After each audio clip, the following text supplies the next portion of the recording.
na lalaki ni PBBM, nako, magagalang. May mga girlfriend yan, pero hindi yan nagpo-post ng mga labing-labing ng girlfriend nila. Kasi magalang sila sa babae. Ayaw nila na napapahiya at nababastos ang mga babae. Kasi kung ano yung nakikita nila sa tatay nila, ganun din ginagaya nila. Good breeding, kumbaga, good breeding. Hindi katulad sa mga anak ni Duterte, na nakakita nila sa tatay nila, ay balahura yung tatay sa mga babae, binabastos yung mga babae. So sila din, balahura din sila sa kanilang mga relasyon. Di ba? Pinapakita din nila sa social media. So hindi niyo ako masasabihan no na bakit ka nakialam? Aba, social media nakikita ko, dumadaan yan sa TikTok ko, dumadaan yan sa newsfeed ko. Kung ayaw mong pakialaman kita, huwag kang mag-post sa social media. Dadaan ka sa newsfeed ko, makikita ko, anak ka ng presidente, vice-presidente, yung iyong kapatid. My God! Alam niyo, minsan naisip ko, hindi pa ito napagsasabihan ni Sarah? Or hindi mo lang ba ito napagsasabihan ng tatay niya? Talagang ganito na ba talaga? Calibrated? Ganito na ba talaga kabalahura? Totoo lang, naisip ko yun minsan, na anak ito naman dating presidente Anak, kapatid to ni Sarah Hindi mo lang ba nasasabihan?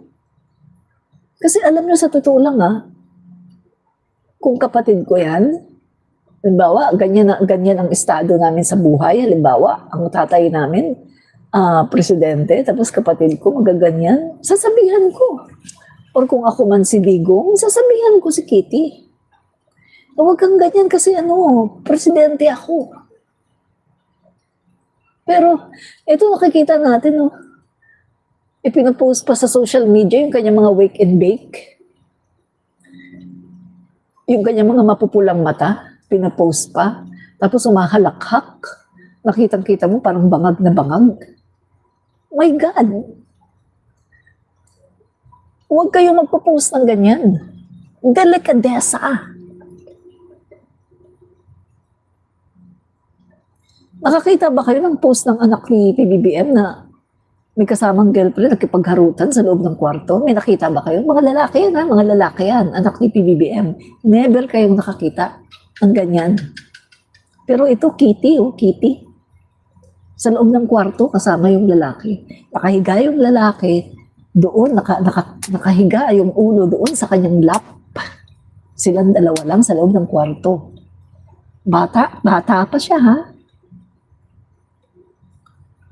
My God. Personal yan, oo, personal. Pero pinopost nila sa social media. So, nagiging public. Kaya, yan ay under the scrutiny of the eyes of the Filipino people. Dahil, dapat, hindi nila pinopost yan. Yung mga ganyang lambingan nila, kung anong gawin nila sa loob ng kwarto, kanila lang yan. My God, nakakawalang delikadesa. Nakakasira ng Grabe. Kaya, isa din yan dahilan kung bakit ayaw ko sa mga Duterte. Kasi sila balahura Mga wala silang mga balahura sila Mga Marcos, may nakita ba kayong ganyan sa Marcos? Wala. Wala kayong makitang ganyan sa mga anak ni PBBM. Matitino ang mga anak ni PBBM. Diba? Matitino ang anak ni PBBM. Delikadesa. Dapat may delikadesa kayo. Diba? So, yan, nasermonan ko kayo, mga DDS. Umayos kayo, mga DDS, Umayos kayo sa buhay nyo.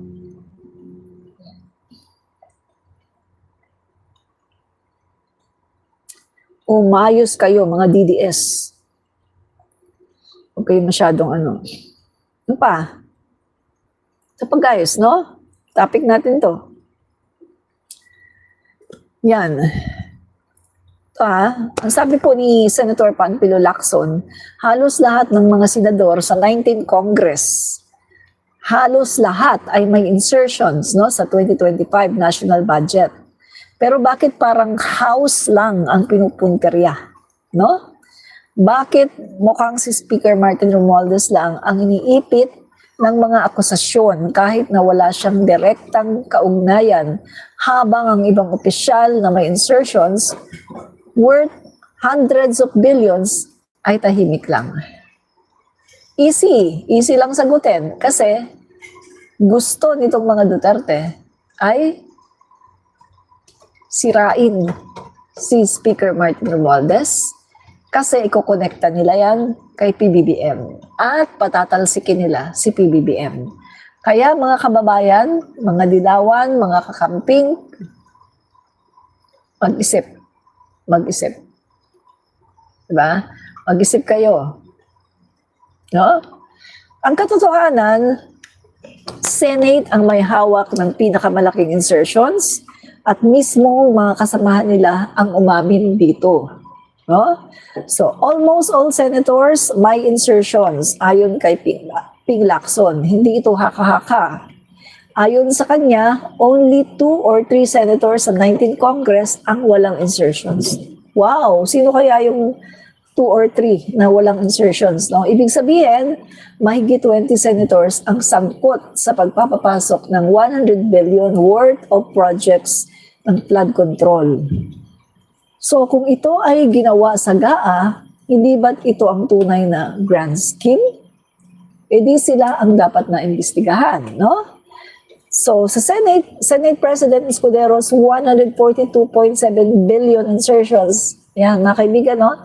Si Senate President, meron po siyang 142.7 billion, si Chis Escudero, no? Para po sa national budget, para yan sa mga infra at flood control projects. So doon pa lang may red flag na no? So overlapping roadworks, duplicate flood control projects sa parehong lugar, pero ibang pangalan, no? So kita natin, no, yung sabi po ng sa DOJ, Senators Jinggoy and Joel recommended 4 charges. So yan po mga kaibigan ang DOJ po ay nag-recommend na ng charges para kay Jinggoy at kay Joel Villanueva. So hindi po si Martin Romualdez ang may kaso, no? Justice Secretary Boying Rimulya confirms. Ang may kaso ay si Senator Estrada Villanueva. Yan, nirekomenda na din po ng NBI for indirect bribery and malversation, no? So may pangalan, may kaso, may dokumento. Kahit noon pa, Senado na ang sangkot sa DPWH schemes. Remember, Senator Miriam Defensor Santiago, she was one of the earliest to expose the deep ties between some senators and DPWH scams. May Senate probe pa nga sila noon ni Senator Ping Lacson, no, na mga kaibigan. Anong taon ba yun? Panahon ni Digong yan, no? So, may video ako nun Sandali, ipakita ko nga sa inyo. May video ako doon guys Dali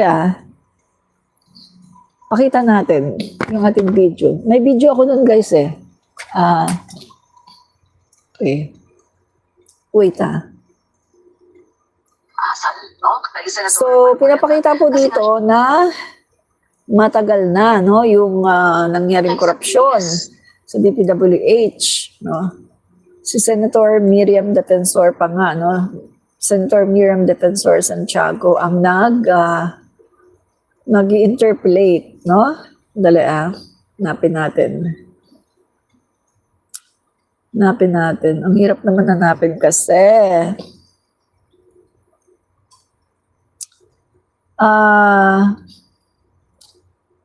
Saan ba yun Sandali, tingnan natin dito ba yun?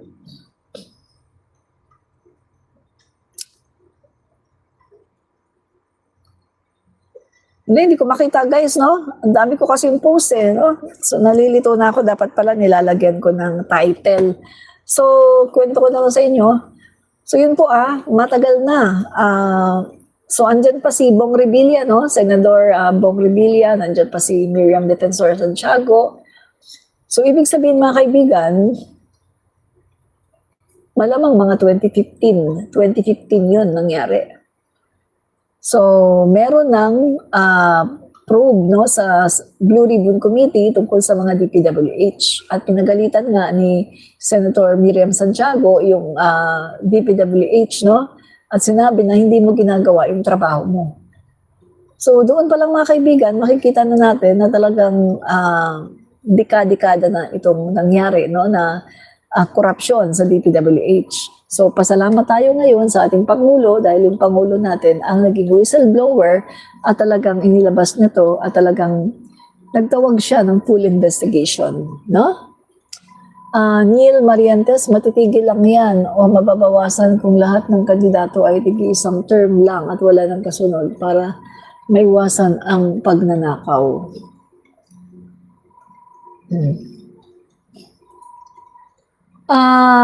Para sa akin, dapat talaga wala ng insertion. Wala na mag-insert, no? Kasi dyan talaga nangyayari yung corruption sa mga insertion, dyan talaga yan. Katulad nung kay Joel Villanueva, ito kasi matindi kasi biruin nyo guys andyan yung insertions, no? At andyan din yung Ghost Project.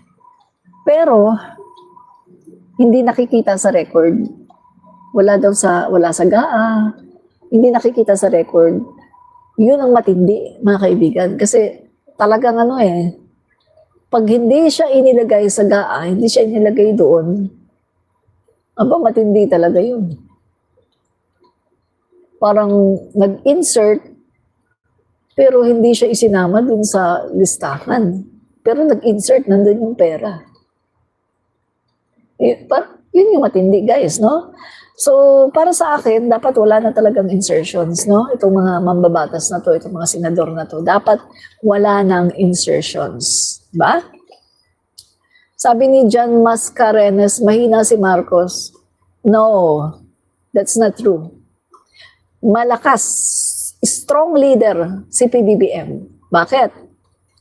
Saan ka nakakita ng mahina na leader na siya ang nag-whistleblower, siya ang nagpasabog ng lahat ng ito at nag-call for full investigation.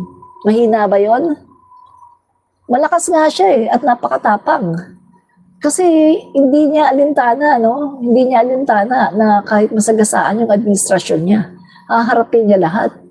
Yan ang malakas. Yan ang matapang. Unlike kay Duterte na iniwasan niya. Iniwasan ni Duterte na maimbestigahan yung kanyang mga cabinet members at ayaw ni Duterte na magkaroon ng investigasyon. Pero si PBBM, yan talaga yung malakas na leader. Yan talaga ang matapang na leader. Talagang kahit na alam niya na malala, ay wala siyang pake. At wala siyang sisinuhin kahit na kamag-anak, kaalyado. At ang daming nasibak At may mga nagsoli na ng mga luxury cars.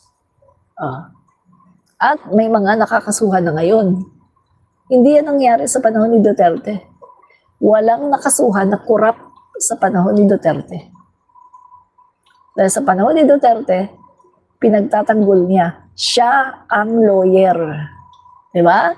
Naging lawyer si Duterte ng kanyang mga cabinet members. Hindi niya nagawa yung ginagawa ng ating Pangulo ngayon. Kasi weak leader siya.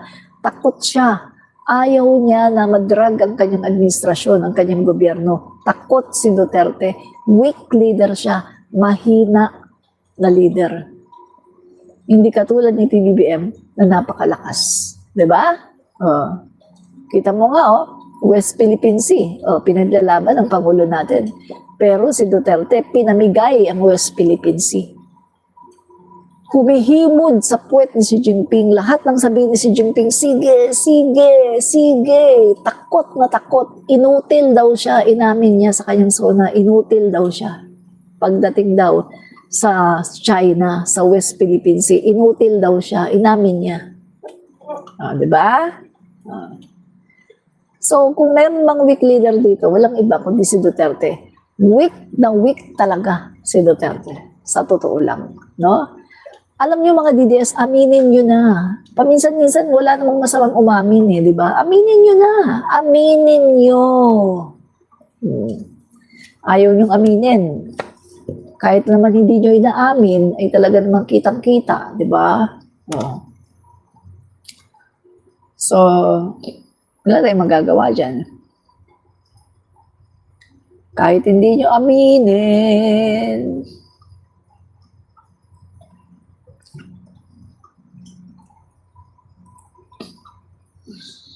Okay, ano ba?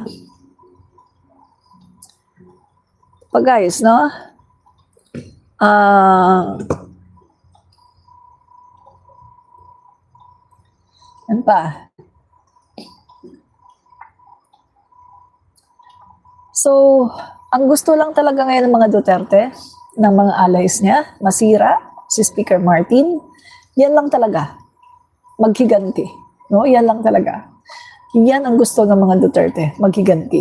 No? So,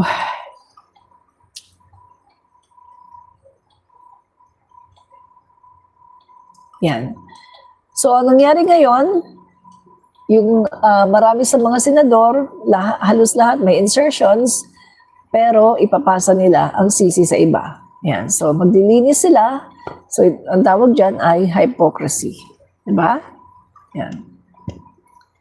Kasi inamin ni Senator Panfilo Lacson na halos lahat ng mga senador ay merong insertions. Yan. Yan po ang katotohanan.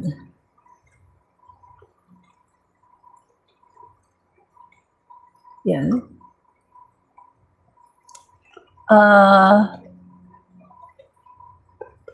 Kaya,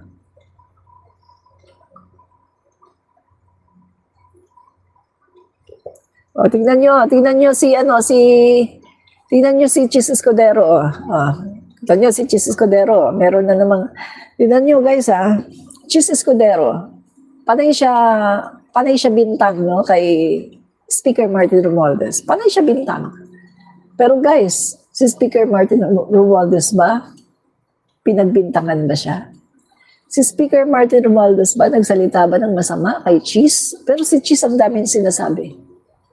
Kasi mga kaibigan, isa si Chis sa talagang walang kawala. Walang kawala sa investigasyon. Kasi garapalan guys garapalan, kitang-kita yung kanyang involvement. Kaya wala siyang kawala. At isa siya sa kinasuhan at isa rin siya sa ipapapris ang kayamanan.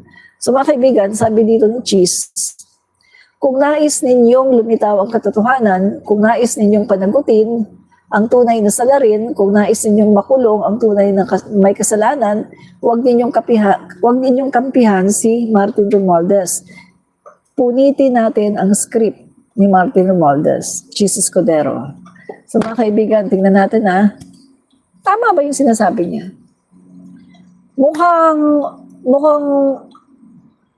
naglilinis siya pagkatapos yung kanyang baho, yung kanyang tae, inatapon niya lahat kay Martin Romualdez. Diba? Tingnan natin mga kaibigan pagdating sa BICAM, anong sabi ng mga kongresista? Ang nandoon sa BICAM, si Chis at si Saldico. Maraming kongresista nagpatotoo nito kasi si Martin Romualdez hindi daw pumunta. Ang nandun lang daw sa BICAM, si Chis at saka si Saldico. Sila daw ang gumawa nung mga pag-ulit-ulit, no, pag-insert. So malinaw na malinaw mga kaibigan na maraming nagpatotoo na wala si Romualdez doon sa pinakahuling BICAM sa small committee. 2 tao lang yung nandun, si Escudero at saka si Saldico. wala si Speaker Martin. Pero ngayon, kanyang lahat, binabato niya kay Speaker Martin. Bakit mo ibabato kay Speaker Martin? Wala nga siya eh. Tapos ito pa mga kaibigan etong Senado na to, itong si Chis Escudero, ang yabang, di ba? Parang pinapaalam niya sa mga tao nung siya pa ang yung siya pa ang Senate President. Nakita natin yung kayabangan niya, guys, na gusto niyang ipamuka sa mga kongresista na kongresista lang kayo. Mas powerful kami dito, 'di ba? Yan yung inaano niya eh. Kaya nga mga kaibigan, kahit na na-impeach na si Sara Duterte sa Kongreso, pagdating sa Senado, doon namatay, na archive ang impeachment. Kasi nga, mas powerful daw sila. Kaya, napapansin niyo mga kaibigan, kapag merong mga batas, okay na siya sa Kongreso, pagdating sa Senado, namamatay, hindi na aaprubahan kasi ayaw nga ng Senate President, ayaw ng mga senador. So meaning to say, ang upper house, ang Senate of the Philippines ay mas may kapangyarihan kaysa sa Congress. So ngayon, babalik natin kay Chis, bakit niya sisisihin si Martin Romualdez? Siya yung pinaka-chairman at makapangyarihan sa BICAM. Senate po ang BICAM. Senate po ang pinakamakapangyarihan sa BICAM. Yung Congress, sumusunod lang. Di ba? Yun.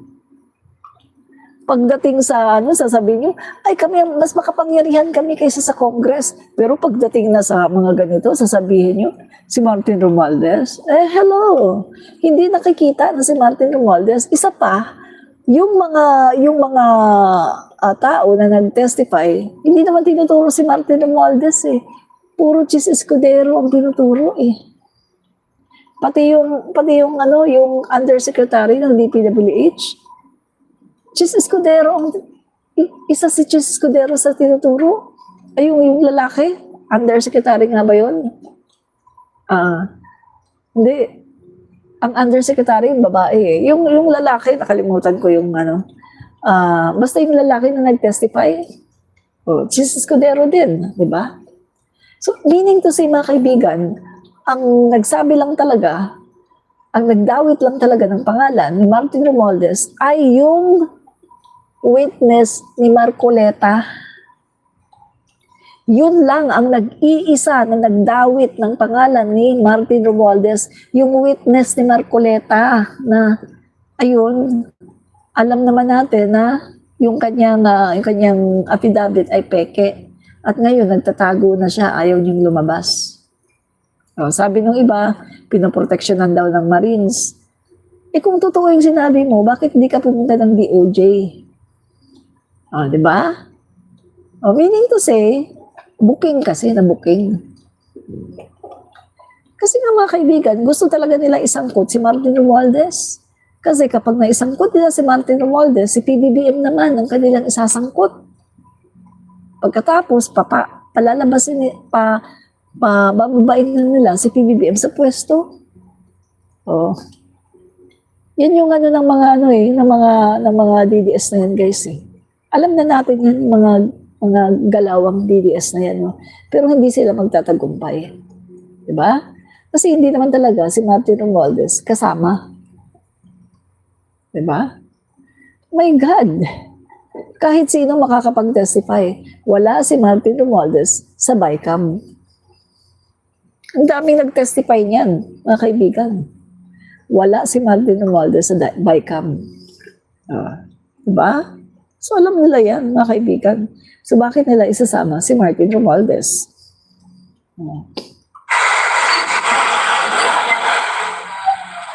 Dali, tingnan natin to. Ang Independent Commission for Infrastructure ay kakasubmit lang po ng kanilang interim report and recommendation sa Office of the Ombudsman. Ito po ay tungkol sa 289.5 million flood control project sa Nauhan, Oriental, Mindoro. Ito po ay proyekto ng DPWH through SunWest Inc. Ito po yung proyekto ng road dike along Mag-asawang Tubig Bridge. Natatandaan niyo po noong September, ito po ay ininspeksyon ni Secretary Dizon together with Governor Tulor. At dito po ay nakita nila ay may pagkukulang po at hindi sang-ayon sa design ng project. Yung mga, ang tawag po nila doon ay yung, mga steel sheet piles na installed po doon sa flood control project po ay hindi po nang-aayon sa design kasi po ang ginamit po nila ay 3 meters lang po. Imbis na ayon sa design ay 12 metro. Ang discrepancy po nito ay potential makakaresulta sa estimated loss worth 63 million pesos. Pangalawa po, nakita po ng Insurance Commission base po sa mga dokumento na nakuha sa DPWH na kulang-kulang rin po ang mga dokumento para sa kanilang progress billing. Bukod po dito, meron din pong informasyon na ang SunWest Inc. ay dati pong pagmamayari ni Congressman Rizalde Zaldico. At dahil po dito ay nagrekomenda po ang ICI sa Ombudsman na ipagpatuloy po nilang kanilang investigasyon tungkol dito po sa proyektong ito upang posible po magsampahan ng kaso paglabag ng Anti-Corrupt and sa Anti-Graft and Corrupt Practices Act sa procurement law po. So, si Zaldico, mga kaibigan, wala na talaga wala na talagang lusot yan, guys, si Zaldico. Wala na talagang lusot yan. Talagang, marami kasing maraming halos lahat tinuturo siya no? At may ebidensya. So, hindi na talaga yan makakalusot. Pero mga kaibigan, hindi kasi yan ang gusto ng mga Duterte. Ang gusto ng mga Duterte, isa lang talaga ang gusto nilang makasuhan, Martin Romualdez. Yan talaga mga kaibigan. Wala naman silang pakialam kahit na hindi makasuhan si Cheese, hindi makasuhan si Joel, si Jinggoy. Wala naman silang pakialam dyan, guys. Iisa lang ang gusto ng mga DDS, makasuhan si Martin Romualdez. Yan lang talaga mga kaibigan. Kahit hindi makasuhan lahat, kahit na hindi maibalik ang pera, kahit na walang makulong, okay lang yan sa mga DDS. Basta si Martin Romualdez, kailangan kasuhan yan. Yan ang gusto ng DDS. Gusto nilang kasuhan, gusto nilang makulong. Meaning to say, isa lang ang gusto ng DDS. Maghiganti. Maghiganti. Bakit?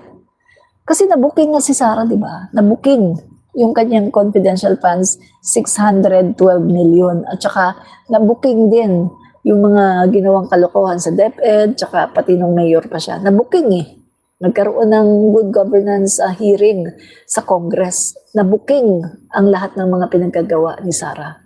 So isa lang mga kaibigan ang aim ng mga DDS at mga Duterte, Martin Romualdez, kasuhan at ikulong. Yan lang talaga.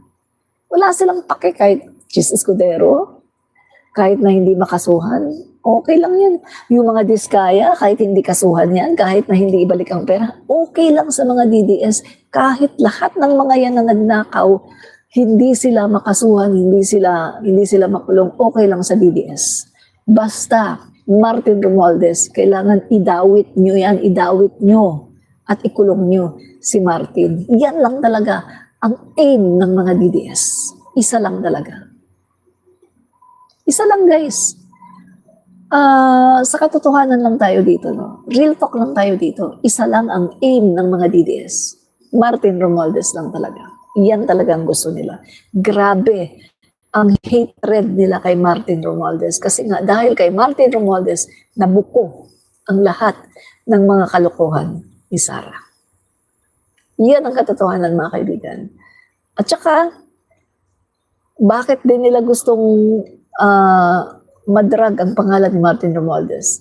Kasi gusto nila ma-impeach si PBBM. Tandaan nyo guys, pag nadrag ang pangalan ni Martin Romualdez, dadawit nila yan, mga kaibigan, no? PBBM. Pagkatapos, guys, yan na, gagawa nila ng impeachment. Guys, yan galawang DDS. Anong sabi ni Digong? Matagal daw siya sa pagiging piskal, natutunan niya kung paano magtanim ng intriga, magtanim ng ebidensya, magtanim ng gawa-gawang kaso. Anong sabi niya tungkol kay Sara, sa anak niya?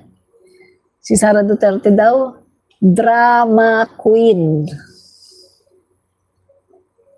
Si Duterte mismo nagsabi na si Sara daw ay drama queen. So lahat po ng mga sinasabi ni Sara, puro drama. Lahat ng sinasabi ni Sara, puro lang pambubudol. Bakit sabi yun ni Duterte? Yung 2016, nung siya ay nangampanya, anong meron siyang issue tungkol doon sa rape, 'di ba? Kasi yung may ni-rape na Australian tapos ginanon, 'di ba? Nag-joke siya. Dapat daw joke na totoo 'yan, guys, joke na totoo. Dapat daw yung mayor daw muna ang nauna. Bakit daw ginanon? Dapat daw yung mayor muna ang nauna. Ibig sabihin, dapat daw hindi ginanon yung babae, dapat daw nauna siya. Kasi ang ganda raw. Kita mo, demonyo, di ba? Demonyo.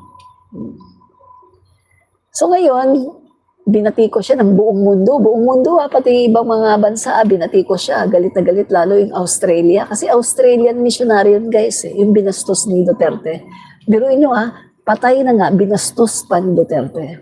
Ganyan mo makikita, napakademonyo. Patay na yung Australian, binastos pa ni Duterte. Diyan mo talaga makikita na talagang demonyo siya. Demonyo talaga siya, no? So ganito yan, guys, no? Nagalit yung mga tao, pati mga taga-ibang bansa, lalo na mga Australian. Ngayon, eto, tinanong si Sara sa media, anong masasabi mo dito? Kasi yung tatay mo, ganyan-ganyan, maraming ganyan, tungkol sa sinasabi niyang, sa rape joke daw niya, no? Joke daw pero totoo yun, guys, no? So, ang sabi ni Sara, wala naman, hindi naman daw siya, para sa kanya daw ay okay lang naman daw yung joke ng tatay niya kasi siya din daw, na-rape daw siya, sabi ni Sara.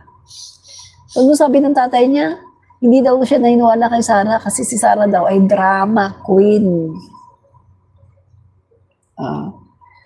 Sabi pa niya, maniwala kayo kay Sara? Bugal-bugalon man na siya. Maniwala kayo kay Sara?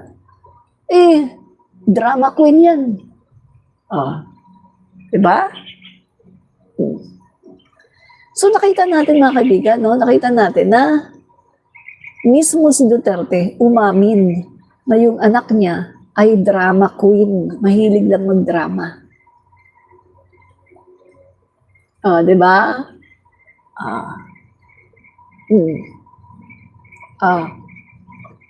Sabi ni Romeo Lugo, chismis lang alam mo, te. Wow! Mukhang hindi ka yata nanonood. Mukhang maka-Duterte ka, pero hindi mo alam ang pinagagawa ng idolo mo. My God! May TV ka ba sa bahay? May social media ka ba? Bakit di mo yata alam? Nag-viral nga yan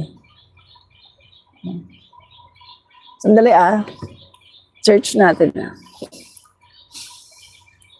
Tingnan natin kung makikita natin agad sa TikTok Sa TikTok kasi medyo madali hanapin dito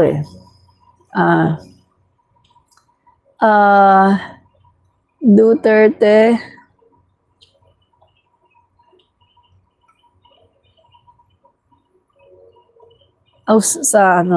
Australian na rape.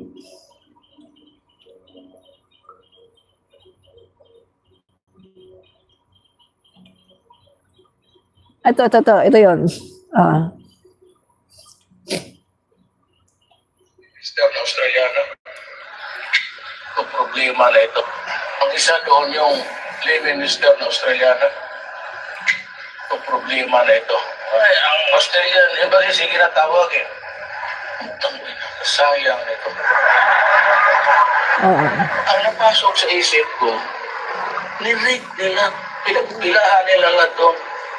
No, nagalit ako kasi nirate. Na oo, isa rin yun, pero napakaganda. Dapat ang mayor muna ang mauna. Bastos, no? Biruin mo, nagalit siya, kaibigan. Hindi siya nagalit dahil ni-rape. Nagalit siya dahil ang mayor daw muna sana ang nauna. Bastos. Yan ang demonyo. Iyan na natin na kaibigan. Halimbawang yung ni-rape ay si Kitty. Yung anak niya na bunso, halimbawa yun ang ni-rape. Pagkatapos, merong isang mayor na magsasabi na, ay, sayang. Dapat ang mayor muna ang mauna. Ano kaya ang mararamdaman niya? Matutuwa ba siya? Di ba? Di ba? Bastos, di ba? Na-rape na nga yung Australian, binastos pa niya. Yan po si Duterte, bastos. Nakita mo ngayon mga kaibigan, wala na eh. Wala siyang magandang legasiya. Ang mga tao mga kaibigan, alam na kung ano ang ginawa niya sa Pilipinas. At yung mga tao, doon nga sa survey mga kaibigan majority ng mga Pilipino gusto na siya ay makulong sa ICC. Diba? Remember guys, lumalabas yan palagi sa survey. Majority ng mga Pilipino gusto na siya ay makulong sa ICC. Alala niyo yung si Kibuloy ay inaaresto? Anong sabi ng mga DDS? Naku, hindi niya pa pwedeng gawin yan kay Duterte. Pag si Duterte inaresto niyo, magpi-people power. Sabi ng mga DDS yan. Pero anong nangyari? Inaresto na lahat si Duterte, wala namang people power. Wala nga people nakailang beses silang manawagan sa EDSA, walang pumupunta, sila lang ng mga DDS. Nag-away-away pa sila doon dahil yung mga OFW ay ginagatasan daw. May mga nag-expose, si Maharlika, kaaway si Joey, kaaway si ginagatasan daw yung mga OFW, pinipirahan. Away-away na ang mga DDS. Wala silang guys, wala silang number. Sa totoo lang, wala silang number. Marami lang sila trolls sa social media. Yan ang totoo. Trolls sa social media, yun lang talaga. Diba? Gusto niyo bang ipakita ko pa yung video na sinasabi ni Maharlika na ginagatasan, ginagatasan mga OFW. Tapos may sagot naman yung Joey tsaka yung MJ Kembao ba yun? Nagsasagutan na sila. Away-away na sila. Na kaya daw nagrarally kasi merong nagaganon sa OFW, merong nakukuhang pera. Diba? Ano yan? Pera-pera lang mga DDS. Walang prinsipyo. Iba kaming mga BBM supporters kasi may prinsipyo kami. Ako, ilang taon na ako na sumusuporta sa Pangulo natin. Pero binabayaran ba ako? Wala akong nakukuhang monthly na payment. Wala akong allowance sa Pangulo natin. Kaya nga, di ba, nanawagan na ako sa aking mga live. Di ba, nananawagan na ako. Sabi ko, PBBM, bayaran nyo naman kami. Kasi Matagal na rin ako sumusuporta sa inyo. Sa mga vlogs ko, bayaran niyo naman ako. Bakit? Bakit ako nag-aas ng gano'n? Kasi para maging totoo yung sinasabi ng mga DDS na bayaran ako. At least kapag sinasabi nilang bayaran ako, hindi ako magre-react dahil totoo, di ba? Pero dahil walang bayad, lugi naman ako. Sasabihin yung bayaran pagkatapos hindi naman totoo. Kaya nanawagan ako kay PBBM, no? Na, mahal na Pangulo, baka naman pwedeng bayaran niyo na ako. Para naman maging totoo na ako'y bayaran. Oh. Ipagmamalaki ko pa yan, guys. Kapag ako'y naging bayaran ng Pangulo, ipagmamalaki ko yan. Bakit? Kasi ang tagal-tagal ko nang sumusuporta sa kanya eh. Pero ni Singkong Duling, wala akong bayad na natatanggap. Totoo yan. Kahit marinig yan, PBBM. Ni Singkong Duling, hindi ako nakakatanggap ng bayad para sa kanya. Dahil yung suporta ko sa kanya ay voluntary. Out of love. Dahil sa pagmamahal ko sa mga Marcos, pagmamahal ko kay Apulacay, pagmamahal ko kay PBBM, dahil sa ginagawa nila sa bayan natin, maganda ang ginagawa nila sa ating bayan. Kaya, kahit na walang bayad, ako ay sumusuporta ng may willingness, voluntary. Hindi katulad sa mga DDS na bayaran. Diba? Yan ang wala kayo, mga DDS. Yan ang wala kayo kasi kayo, pera-pera lang, mga bayaran. Meron pa kayong China. Oh, binabayaran pa kayo ng China, binabayaran pa kayo ng Duterte. Oh. 'Di ba? Madam, dami trolls, Natividad Lumboy. Hayaan mo yan sila, Natividad Lumboy. Hayaan mo yan sila, no? Hayaan mo yung mga trolls na yan.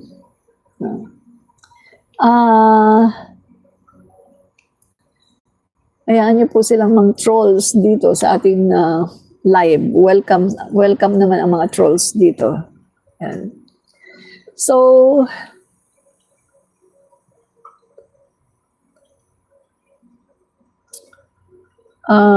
sandali.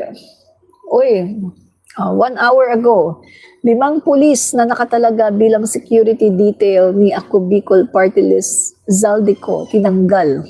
Kinumpirma ng Philippine National Police na tinanggal ng Police Security and Protection Group, PSPG, ang 5 pulis na nakatalaga bilang protective security ni Ako Bicol Party List Zaldico. Ayon kay PNP spokesperson Police Brigadier General Randolph Tuanyo, bahagi ng standard operating procedure ng PSPG ang pagtanggal ng security escorts kapag wala sa bansa ang kanilang VIP. Sandali. Dapat tinatanggalan na rin si Sarah. Dapat hindi siya binibigyan ng security details. Grabe no tayo pag nagbabayad ng security details ni Sarah. VIP talaga ang bugok ng babaeng yan. VIP.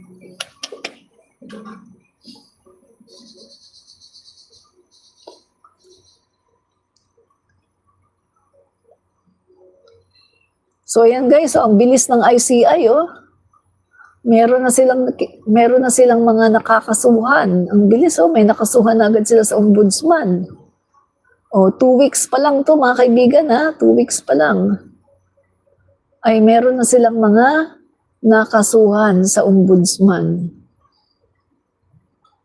Mabilis sila guys.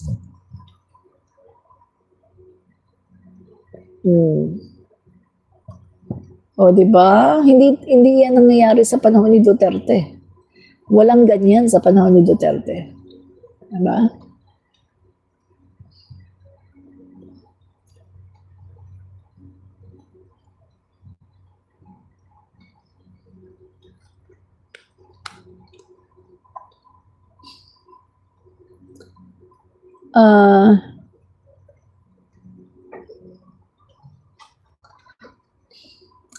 Ito pa, may akusasyon na naman si Si Cheesy.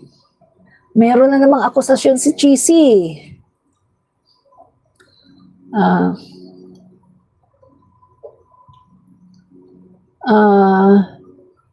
grabe si Cheesy, no?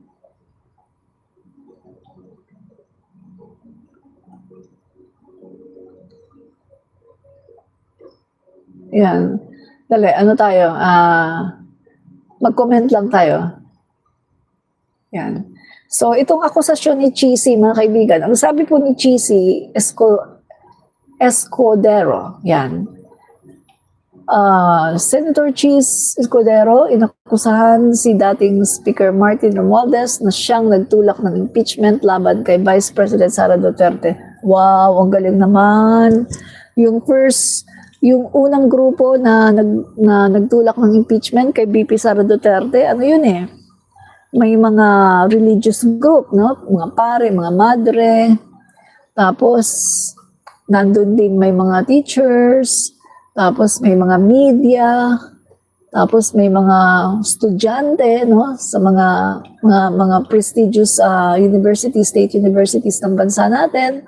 Nandun, marami yun, guys. Ibig sabihin, lahat yun, kinausap yun ni Speaker Martin, oy, mag-ano kayo, mag-file kayo ng impeachment. Pagkatapos yung pangalawang impeachment complaint, mga iba-ibang grupo din, iba-ibang sektor, lahat yun, kinausap lahat yun ni Speaker. Grabe naman yan. Ibig niya sabihin, ganun pala kagaling si Speaker, mamambinsi. Tapos yung pangatlo, yung anong grupo ba yun? Nakalimutan ko na yung grupo ng pangatlo. Speaker ba lahat yun? My God, ano to, Jesus Escudero? Gusto lang talaga nitong mandamay ng tao. Galit na galit siya kay Speaker kasi siya mga kaibigan, ay kakasuhan na. At mapi-freeze na yung kanyang mga kayamanan. Pero nakita niya si Speaker Martin ay walang kaso. Tapos ngayon, gusto niyang idawit. Di ba? Gusto niyang idawit si Speaker Martin. Ikaw ang nag-insert, si Escudero. Di ba umamin siya? Ang sabi pa kanya, maliit pa nga yun eh. Umamin siya na in-insert niya yung 142 million. At sinabi niya, maliit pa nga lang daw yun. Maliit daw yun, yung insertions niya. Ang kapal na mukha. Inamin niya na siya ang nag-insert. Maliit lang daw yun. Pagkatapos ngayon, idadamay si Speaker Martin. Ang kapal mukha. Di ba? Grabe.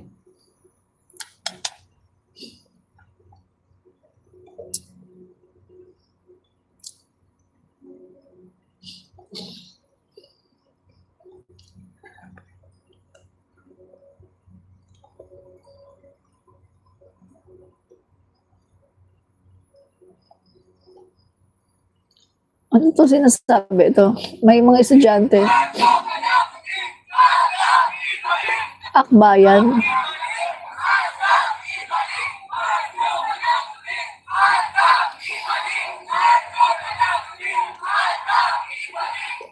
Ano ba ito? May estudyante. Sabi nila, Aldab, ibalik. Arjo, panagutin. Ano ba yan? Ibalik daw yung Aldab, tapos si Arjo daw panagutin. Ano ba yan? Ano ba yan? Yan. Sunog na naman to si BP Sara Duterte. Natin na matatag ang ating gobyerno. Isang malaking kasinungalingan na naman to. Alam natin na matatag ang ating gobyerno, ang pamahalaang administrasyong Marcos Jr. Ito ay ginigiba lamang ng mga obstructionist na tulad nila. Malamang hindi na nakikita anong ginagawa ng Pangulo dahil bulag sila. Nagbubulag-bulaga, nakapikit ang mata. Nakita na natin, sabi nga niya, marami na nagtatestify. Bakit? Ang Pangulo mismo ang nagpasimula ng pag-iimbestiga na ito. Hindi tulad ng nakaraang administrasyon, anong nakita niyang pagbulyan niya o pagbulga sa mga ganitong klaseng anomalya. So, hindi pwedeng sabihin na wala nagagawa ang ating Pangulo. Siya mismo, tandaan natin, ang nagpasimula ng pagiging istiga nito. So kung ito man ang bansa natin ay hindi magiging matatag, hindi pwedeng mangyari yan dahil hindi papayagan ng ating Pangulo yan. Isang malaking kasinungalingan na naman to. Diba? Sinungaling kasi, silukring, sinungaling, silukring, no? Grabe, talagang si Speaker Martin Romualdez talaga ang kanilang binabakbakan, no? Si Marcoleta, sabi ni Marcoleta. Sa privilege speech ni Senator Rodante Marcoleta, idinidiin niya na tila maraming natatakot kay dating House Speaker Martin Romualdez. Sino ba ang natatakot kay Martin Romualdez? Marami po, malamang sa kapulungan na ito. Sabi ni Senator Marcoleta, hindi ako natatakot kay Martin Romualdez. Bakit kasi pinipilit nyo? Bakit kasi ginigiit nyo, idinadawit nyo ang pangalang Martin Romualdez? Kung hindi naman talaga ito nadadawit. Halatang halata kayo Napaghahalata kayo. Diba? Idinadawit talaga nila si Martin Romualdez.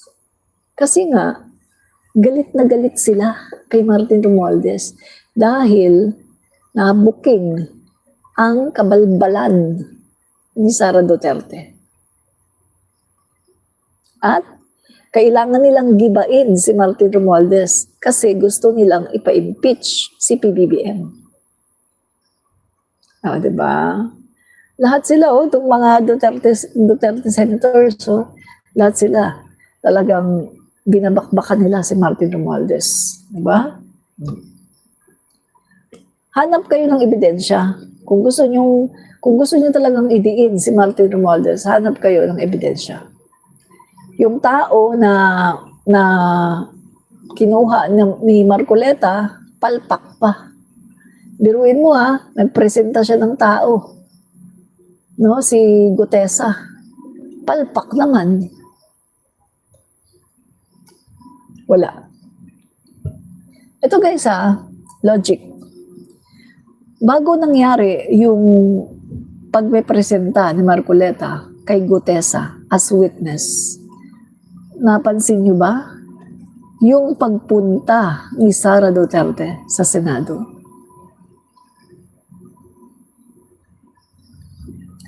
Bakit pumunta noon si Sara Duterte sa Senado?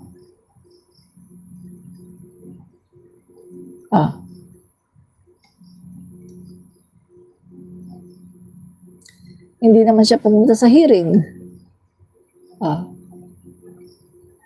Pagkatapos ilang araw, lumabas si Gutesa. At napansin niyo ba yung sinabi ni Defensor? At saka ni Marcoleta.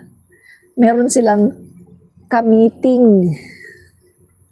Nung tinanong si Defensor ni Pinky Webb, sino yung ka-meeting ninyo? Hindi niya sinabi. Hindi na lang daw sasabihin kung sino yung ka-meeting. Sa tingin niyo ba mga kaibigan? Kung hindi yun si VP Sara Duterte, sa tingin niyo ba? Sa tingin niyo, bakit hindi niya pwedeng sabihin kung sinong ka-meeting nila?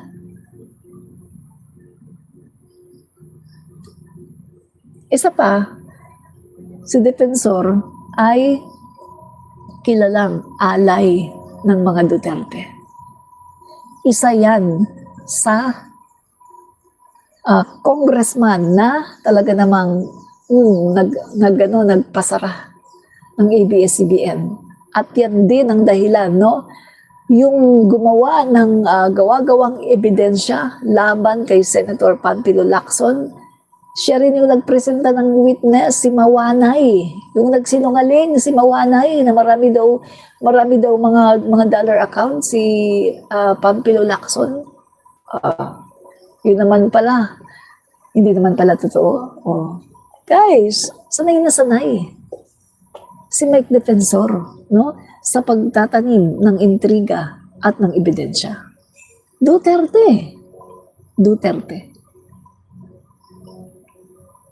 Ba? Yun yan mga kaibigan, no? So, alam na natin yan. Alam na natin yan mga kaibigan. Ang sabi nga ni ano, sino ba yung napanood ko Si, si Enzo Recto. Ang sabi nga ni Enzo Recto, guys, master daw si Mike Defensor sa ganyan. Sandali, panood ko sa inyo. Tingnan natin, parang kahapon ko yun nakita Pero hindi ko siya tinapos. Master daw yan si Mike Defensor sa pagtatanim ng intriga. Natin Sabi niya hindi na daw yan hindi na daw pagtatakhan kasi master daw yan pagdating sa paggawa ng intriga. Yan natin si Mike Defensor. Ito. Yan. Ito guys Okay. Ano natin, yan. Si Pogi nanonood na sa atin kahit ano. Yan sa politika. Bakit na sabi ni Friends Vision Vlog bakit daw natin laging linalaktawan ng Milan Italy? Sandali At Duterte, yan ang totoo dyan. Yan ang totoo dyan. Ang gusto nila Marcoleta sa kanila Mike Defensor, kasi mga Duterte yan. Ang gusto nila, ma-pin down, yun ang term, ma-pin down, madawit dito sa mga investigasyon na ito. Ang gusto nila, madawit si Saldico. Madawit si Saldico. Wala na silang problema kay Saldico. Lahat halos ng lumilitaw na mga whistleblowers, yung mga sila Bryce Hernandez, sila Alcantara, si Bernardo, yung mag-asawang Diskaya, lahat yan binabanggit si Saldico. So hindi na kailangan nilang i-operate si Saldico. Parang kila Marcoleta, alam na nila si Saldico, na yan. Yari na yan si Saldico. Pero hindi naman talaga si Saldico ang gusto nila Marcoleta at ang gusto ng Duterte camp na ma-pin down. Ang gusto nilang ma-pin down dyan, ultimately, si Marcos. Yan ang totoo dyan. Sa totoo dyan, mga kabunyog, ang gusto nilang ipin down dyan, si Marcos. Kaya lang, para ma-pin down mo si Marcos, hindi pwedeng direct na yung Saldico o Marcos. Hindi. Hindi. Mapipin down mo si Marcos kung mapipin down mo si Romualdez. Okay? Mapipin down mo naman si Romualdez kung ipipin down ni Saldico. Ibig sabihin, kung si Saldico ay ilalaglag si Romualdez, laglag si Romualdez. At kung malalaglag si Romualdez, malalaglag din si Marcos. Yun yung connection dyan Ang problema, si Saldico, laglag na yan. Wala nang ligtasan yan. Wala nang ligtasan yan si Saldico. Sa dami ng mga ebidensya sa kanya, sa dami ng testigo, sa tindi ng pinagagawa niya, makaligtas pa ba yan? Kaya nga kung ano-ano na lang napalusot ni Saldico kung saan-saang bansa na lang siya lumilipat-lipat Parang katulad din lang yan ni Arnie Davis, nagpalipat-lipat ng Cambodia, Singapore, o para din yan si Alice Tuwo, palipat-lipat Singapore, Indonesia, o sa bandang huli, masasakuti rin yan. Ganyan din ang mangyayari kay Saldico. Wala namang patutunguhan yan.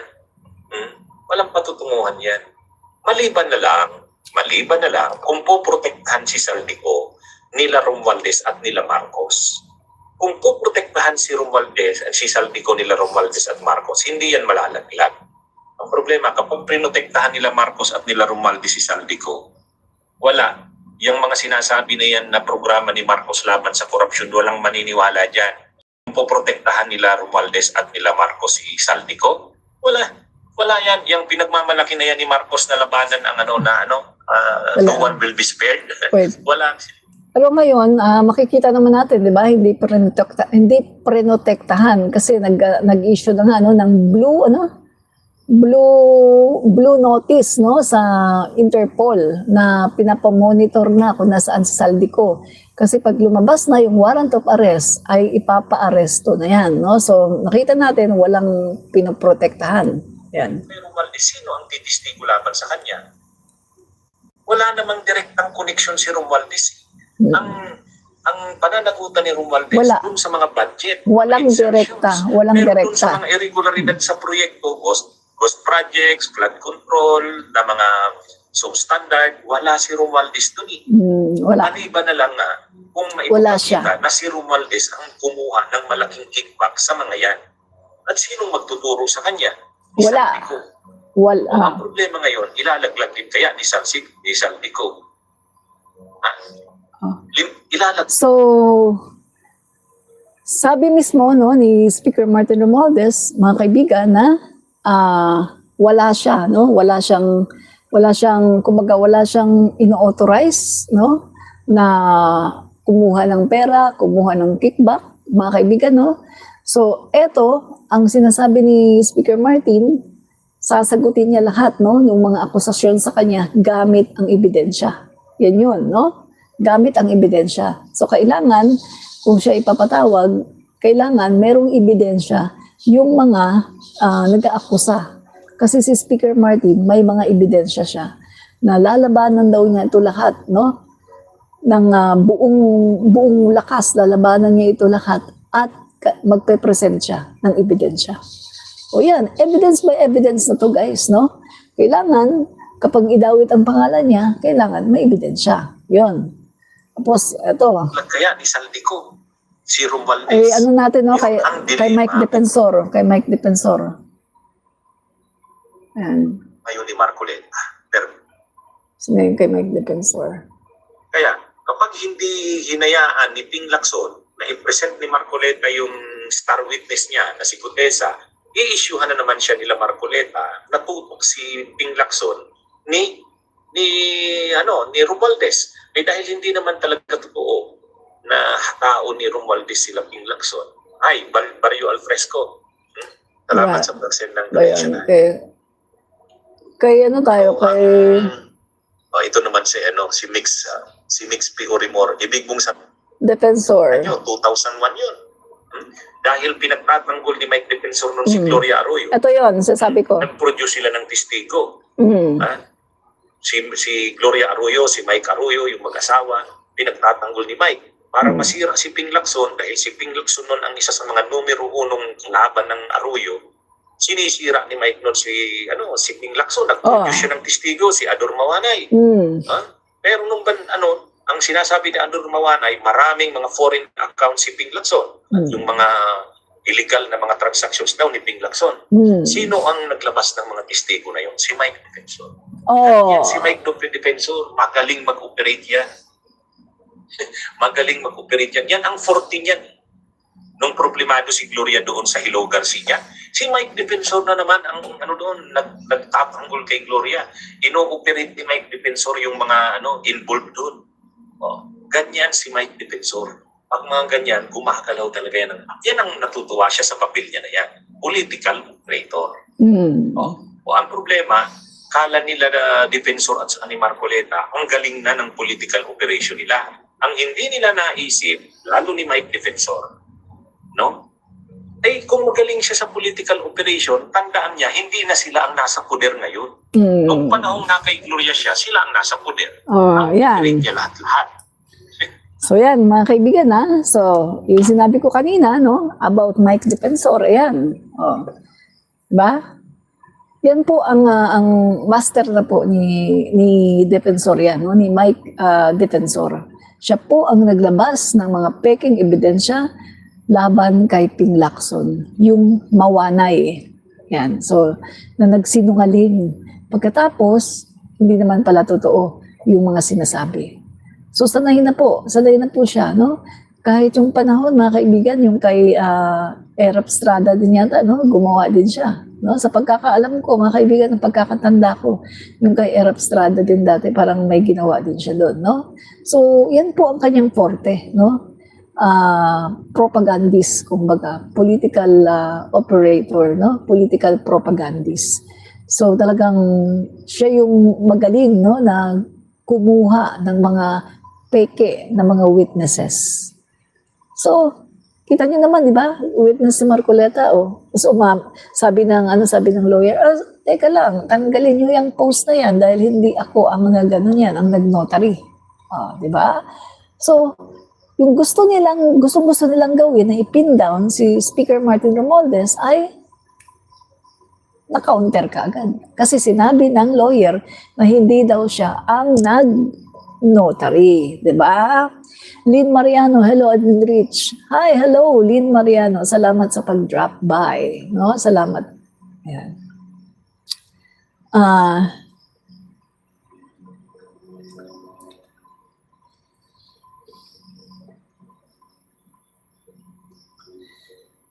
Yes, tama ka dyan. Bihasa na, nabubuhay sa ganoong klaseng kalakalan. Correct ka dyan, Carmelita Torrejos, no? Doon siya bihasa, no? Bihasa siya sa ganoong klaseng kalakaran. Political propagandist, no? Political operator. Yan, no? Yan. So, mga guys, naku, magtatatlong oras na pala tayo dito. So, maraming pong salamat sa lahat ng nanood, no? Hindi ko napansin na magti 3 hours na pala tayo dito. Salamat po mga kaibigan sa lahat ng nanood, sa mga pro-Marcos, sa mga dilawan, sa mga kakamping, sa mga DDS. Maraming pong salamat, no? So, paki-follow na, paki-double tap, no? Paki-double tap niyo po ang ating video para kayo makapag-like. At paki-follow na rin po yung ating page, Rich Admin TV. Tuloy-tuloy po Rich Admin TV, pakita ko sa inyo. Ito po yung ginagamit natin ngayon kasi yung Admin Rich ay naka-ano tayo ngayon, suspended, no? Suspendido tayo ngayon yung Admin Rich natin. So ito ngayon ang ating gamit, no? Rich Admin TV. Ito, pag may nakita kayong ganyan Rich Admin TV. Dire-diretso lang. Rich Admin TV. Dire-diretso lang. Walang space, no? Paki-follow po sa Facebook at saka sa ating TikTok page, Admin Rich. Type nyo lang yung Admin Rich, makikita nyo na, no? Yung aking page. So maraming po salamat mga kaibigan. Ito po muli si Admin Rich. Fight fake news, expose the truth. Bye and God bless.